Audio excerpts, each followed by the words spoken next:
ಎಷ್ಟೋ ಜನ ಕಣ್ಣೀರು ಹಾಕ್ತಾ ಅಲ್ಲೇ ಕೂತ್ಬಿಡ್ತಾರೆ. ಸೊ ನಾನು ಅಂಥವ್ರಿಗೆ ಹೇಳೋದೇನಂತ ಹೇಳಿದ್ರೆ, ಕಣ್ಣೀರು ಹಾಕೋದು ಬಿಟ್ಟಾಗಲೇ ಸಾಗೋಕ್ಕೆ ಸಾಧ್ಯ. ನೀವು ಕಣ್ಣೀರು ಹಾಕ್ತಾ ಹಾಕ್ತಾ ಅದೇ ಪ್ರಾಬ್ಲಮ್ ಬಗ್ಗೆ ಯೋಚನೆ ಮಾಡ್ತಾ, ಗಂಡ ಹಿಂಗಾಗೋಯ್ತು, ಹೆಂಡತಿ ಹಿಂಗೆ ಮಾಡಿದ್ರು, ಪ್ರಾಬ್ಲಮ್ ಹಿಂಗಾಗೋಯ್ತು, ನನಗೆ ಯಾರೂ ಇಲ್ಲ, ಈ ಥರದವರಿಗೆಲ್ಲ ಬರುತ್ತೆ. ಆದರೆ ಅದೆಲ್ಲ ಬಿಟ್ಟು ಮುಂದೆ ಸಾಗಲೇಬೇಕು. ನಿರಂತರವಾಗಿ ಸಾಗೋದೇ ಬದುಕು ಆ್ಯಕ್ಚುಲಿ. ಇವತ್ತಿನ ಟಾಪಿಕ್ ಇದ್ರ ಬಗ್ಗೆ ನಾನು ಮಾತಾಡ್ತಾ ಹೋಗ್ತೀನಿ. ಎಷ್ಟೋ ಜನ ಯಾವ್ಯಾವುದೋ ವಿಚಾರಕ್ಕೆ ಕೊರಗ್ತಾ ಇದ್ದೀರಿ ಅಲ್ವಾ? ಸೊ ಏನು ಅಂತ ನೋಡೋದಕ್ಕಿಂತ ಮುಂಚೆ ಫಸ್ಟ್ ಟೈಮ್ ನಮ್ಮ ಚಾನಲ್ ನೋಡ್ತಾ ಇದ್ದರೆ ಸಬ್ಸ್ಕ್ರೈಬ್ ಮಾಡಿ, ಸಪೋರ್ಟ್ ಮಾಡಿ. ಆ್ಯಂಡ್ ಕೌನ್ಸಿಲಿಂಗ್ ಬೇಕಾ? ಸ್ಕ್ರೀನ್ ಮೇಲೆ ನಂಬರ್ ಹಾಕಿರ್ತೀನಿ, ಕಾಂಟ್ಯಾಕ್ಟ್ ಮಾಡಿ. ಓಕೆ, ಕೊನೆ ತನಕ ನೋಡಿದ್ರೆ ಒಂದು ಕ್ಲಾರಿಟಿ ಬೆಸ್ಟಾಗಿ ಸಿಗುತ್ತೆ ನಿಮಗೆ. ಫಸ್ಟ್ ಪಾಯಿಂಟ್ ಏನಂದರೆ, ಲೈಕ್ ಅರ್ಥ ಮಾಡ್ಕೊಳ್ಳಿಲ್ಲ ಅಂತ ಕೊರಗೋ ಬದಲು ಬದುಕು ಕಟ್ಕೊಳ್ಳೋಕೆ ಟ್ರೈ ಮಾಡಿ.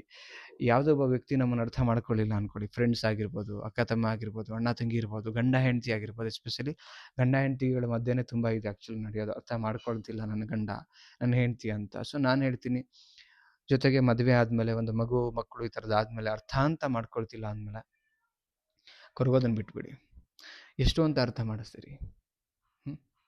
ಅರ್ಥ ಮಾಡಿಸಿ ನಿಮ್ಮ ಸಮಯ ವೇಸ್ಟ್ ಆಗ್ತಾ ಇದೆ, ನಿಮ್ಮ ಎನರ್ಜಿ ವೇಸ್ಟ್ ಆಗ್ತಿದೆ, ಮತ್ತಷ್ಟು ಕೆಟ್ಟವ್ರು ಆಗ್ತಾ ಇದ್ದೀರಿ ಅಂದಮೇಲೆ ನಿಲ್ಲಿಸಿ ಅದನ್ನು.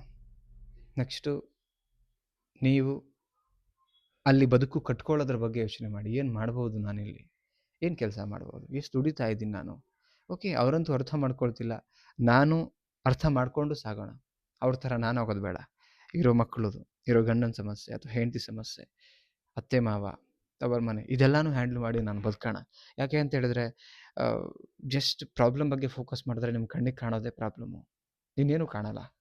ಪ್ರಾಬ್ಲಮನ್ನು ಬಿಟ್ಟು ಇಷ್ಟೆಲ್ಲ ಇದೆಯಲ್ಲ ಅಂತ ಥಿಂಕ್ ಮಾಡಿದಾಗ, ಎಸ್ ನಾನು ಇದ್ರ ಬಗ್ಗೆ ಯೋಚನೆ ಮಾಡೋದು ಬಿಟ್ಬಿಟ್ಟು ಈಗ ಸಿಗೋ ಸಮಯದಲ್ಲಿ ಇದೆಲ್ಲನೂ ಹ್ಯಾಂಡ್ಲ್ ಮಾಡಬೇಕು ಅಂತ ನೀವು ಹೋರಾಟ ಮಾಡ್ತೀರಿ. ಅದರಿಂದ ಆಚೆ ಬಂದು ಯೋಚನೆ ಮಾಡಿ, ಆಯಿತಾ? ಅಲ್ಲೇ ಕೊರಗ್ತಾ ಕೂತ್ಕೊಂಡ್ಬಿಡ್ಬೇಡಿ. ಏನೂ ಆಗಿರಲಿ ಲೈಫಲ್ಲಿ. ಬಿಕಾಸ್ ಏನೇ ಆಗಿರಲಿ, ಕೆಲವು ಹೆಣ್ಮಕ್ಳು ನನಗೆ ಲೈಕ್ ಅವಮಾನ ಆಯಿತು, ಕೆಲವರು ನಮಗೆ ಏನಂತ ಹೇಳಿದ್ರೆ ಯಾರೋ ದೇಹನ ಹಾಳು ಮಾಡಿದ್ರು, ಶೀಲ ಹಾಳು ಮಾಡಿದ್ರು, ಮರ್ಯಾದೆ. ನೋಡಿ, ಏನೇ ಆದ್ರೂ ಒಂದು ಬದುಕು, ಸತ್ತೋಗ್ಬಿಡ್ತೀವಿ, ಮತ್ತೊಂದು ಇಲ್ಲ. ಧೈರ್ಯ ತಗೊಳ್ಳಿ. ನಿಮ್ಮ ಬದುಕು ನಿಮಗೆ ಇನ್ಸ್ಪಿರೇಷನ್ ಆಗೋ ಥರ ಬದುಕಿ, ನಾನು ಹೇಳ್ತಾ ಇರೋದು. ಓಕೆ, ಸೆಕೆಂಡ್ ಪಾಯಿಂಟ್, ಯಾರು ಅರ್ಥ ಮಾಡ್ಕೊಳ್ದಿದ್ರು ನಿಮಗೆ ನೀವು ಅರ್ಥ ಮಾಡ್ಕೊಳ್ಳೋದು ತುಂಬ ಮುಖ್ಯ ಇರುತ್ತೆ. ಲೈಫಲ್ಲಿ ನಾವು ಹೊರಗಡೆ ಇರೋ ವ್ಯಕ್ತಿ ನಮ್ಮನ್ನು ಅರ್ಥ ಮಾಡ್ಕೊಂಡ್ರೆ ಕಂಫರ್ಟೇಬಲ್ ಆಗಿ ಸಾಕ್ತೀವಿ. ಬಟ್ ನಮಗೆ ನಾವು ಅರ್ಥ ಮಾಡ್ಕೊಳ್ಳಿಲ್ಲ ಅಂದ್ಕೊಳ್ಳಿ, ಬದುಕ್ತಾ ಇರೋ ಪ್ರತಿ ಕ್ಷಣನೂ ಕೂಡ ನಾವು ಸಾಯ್ತಾ ಬದುಕ್ತೀವಿ.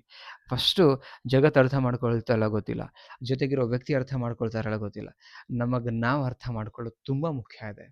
ನಮಗೆ ನಾವು ಅರ್ಥ ಮಾಡ್ಕೊಂಡಾಗ ಯಾವ ಬಟ್ಟೆ ಹಾಕಬೇಕು, ಎಲ್ಲಿ, ಹೆಂಗಿರಬೇಕು, ಏನು ಮಾತಾಡಬೇಕು, ಏನು ತಿನ್ನಬೇಕು, ಏನು ತಿನ್ನಬಾರ್ದು, ನಮ್ಮದು ಕೆಟ್ಟದ್ದೇನು, ನಮ್ಮದು ಒಳ್ಳೆತನ ಏನು, ಇದನ್ನೆಲ್ಲ ನಾವು ಅರ್ಥ ಮಾಡ್ಕೊಬೇಕು ಆ್ಯಕ್ಚುಲಿ. ಅರ್ಥ ಮಾಡ್ಕೊಳ್ಳಿಲ್ಲ ಅಂದರೆ ಈ ಕೆಟ್ಟ ಸಮಾಜದಲ್ಲಿ ಅಥವಾ ಕೆಟ್ಟ ಜನಗಳೊಟ್ಟಿಗೆ ನಮ್ಮನ್ನು ನಾವು ಕಾಪಾಡ್ಕೊಳ್ಳೋದು ತುಂಬ ಕಷ್ಟ ಆಗುತ್ತೆ. ಎಷ್ಟೋ ಅಲ್ವಾ? ಸೊ ಹಾಗಾಗಿ ಹೇಳ್ತಾ ಇದ್ದೀನಿ, ನಿಮ್ಮನ್ನು ನೀವು ಅರ್ಥ ಮಾಡ್ಕೊಳ್ಳಿ ಫಸ್ಟು. ಇನ್ನು ಯಾರು ಅರ್ಥ ಮಾಡ್ಕೊಳ್ಳದೆ ಹೋದರೂ ಪರವಾಗಿಲ್ಲ. ನೀವು ಅರ್ಥ ಮಾಡ್ಕೊಂಡಾಗ ಬದುಕು ಚೆನ್ನಾಗಿ ಬದುಕ್ತೀರಿ. ಓಕೆ, ನೆಕ್ಸ್ಟ್ ಪಾಯಿಂಟ್ ಏನಂತ ಹೇಳಿದ್ರೆ, ನಿಮಗೋಸ್ಕರ ಬದುಕಿ. ಇಲ್ಲಿ ತನಕನೂ ಬೇರೆಯವ್ರಿಗೋಸ್ಕರ ಬದುಕಿದ್ವಿ, ಅವ್ರು ಚೆನ್ನಾಗಿರಲಿ, ಇವ್ರು ಚೆನ್ನಾಗಿರಲಿ, ಎಲ್ಲರೂ ಒಳ್ಳೆಯವರಾಗಿ ಎಲ್ಲರೂ ಮಾಡಿದ್ರಿ.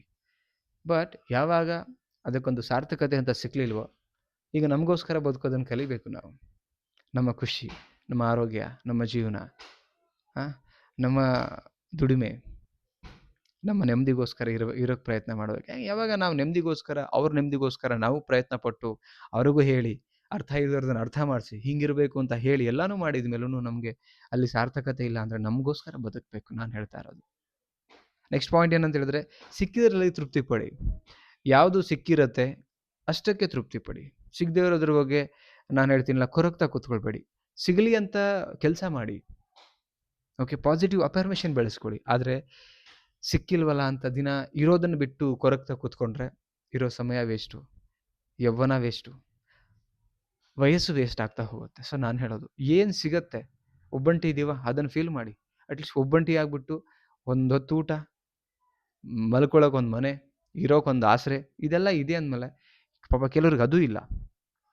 ಸೊ ಹಾಗಿರ್ಬೇಕಾದ್ರೆ ನಾನು ಹೇಳ್ತೀನಿ, ಸಿಕ್ಕಿದ್ರಲ್ಲಿ ತೃಪ್ತಿ ಪಡೋನೆ ನಿಜವಾದ ಶ್ರೀಮಂತ, ನಿಜವಾದ ಬದುಕಿನ ನೆಮ್ಮದಿ ಕಾಣುವಂಥ ಒಬ್ಬ ವ್ಯಕ್ತಿ ಅಂತ ಹೇಳಲಿಕ್ಕೆ ಇಷ್ಟಪಡ್ತೀನಿ. ಈ ವಿಡಿಯೋಗಳು ನಿಜವಾಗ್ಲೂ ಇಷ್ಟ ಆಗ್ತಿದ್ರೆ ಒಂದು ಲೈಕ್ ಮಾಡಿ, ಅನಿಸಿಕೆ ಕಮೆಂಟ್ ಮಾಡಿ, ದಯವಿಟ್ಟು ಶೇರ್ ಮಾಡಿ. ಮಿನಿಮಮ್ ಒಂದು 100 ಜನರಿಗಾರು ಶೇರ್ ಮಾಡಲಿ. ನಿಮ್ಮಿಂದ ಒಂದು 5 ಜನ ಚೆನ್ನಾಗಿರ್ತಾರೆ ಅಂತ ಹೇಳಿದ್ರೆ, ಅಥವಾ ಇಂಥ ವಿಚಾರಗಳು ಅವರಿಗೆ ಗೊತ್ತಾಗಲಿ, ಅವರು ಚೆನ್ನಾಗಿರಲಿ ಅಂದರೆ ಒಬ್ಬ ವ್ಯಕ್ತಿ ಜಸ್ಟ್ ಒಂದು 5 ಜನಕ್ಕೆ ಶೇರ್ ಮಾಡಿ.